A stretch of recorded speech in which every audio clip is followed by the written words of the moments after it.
আমরা দেখলাম যদি 5জন করে শিক্ষক দিতে হয় তাহলে যে স্কুল আছে 3,38,495টি শিক্ষকের প্রয়োজন আমাদের আছে।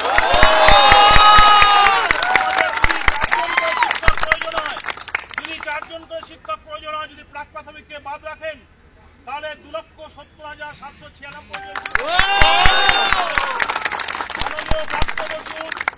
মাননীয় শিক্ষামন্ত্রীর দেওয়া তথ্য অনুযায়ী আমাদের রাজ্যে এখন শিক্ষকের পরিমাণ হচ্ছে, সংখ্যা হচ্ছে 2,15,884, অর্থাৎ ওনার হিসেবেই শূন্য পদ 54,912 জন।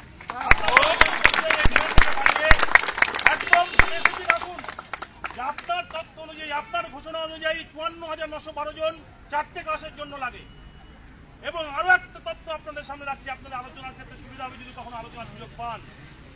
আমাদের রাজ্যে ন্যাশনাল এডুকেশন পলিসি অর্থাৎ জাতীয় শিক্ষানীতি চালু হয়।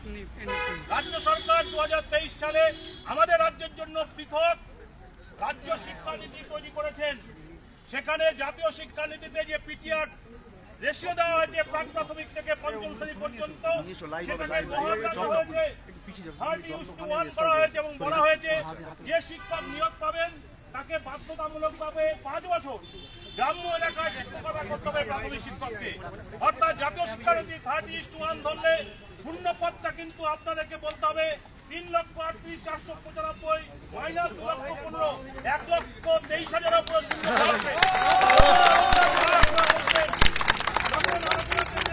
তখন পেপার দিয়ে বসতে হবে, বসে বলতে হবে আপনি যে পিটিআর রেখেছেন এই সরকার, আপনাদের শিক্ষানীতিতে যে পিটিআর রেখেছেন সেই পিটিআর অনুযায়ী 1,23,000 শূন্য পদ, সেই 50,000 শূন্য পদটাকে আপনাদের সরাতে হবে। এই কারণে বলছি যে আপনাদের যখন মামলায় যেতে হবে তখন পেন অ্যান্ড পেপারসে কাজ হবে। মামলায় যাওয়ার পর আপনাদেরকে বলতে হবে যদি কখনো মামলার প্রয়োজনীয়তা হয় পরে শূন্য পদ 50,000 নয়।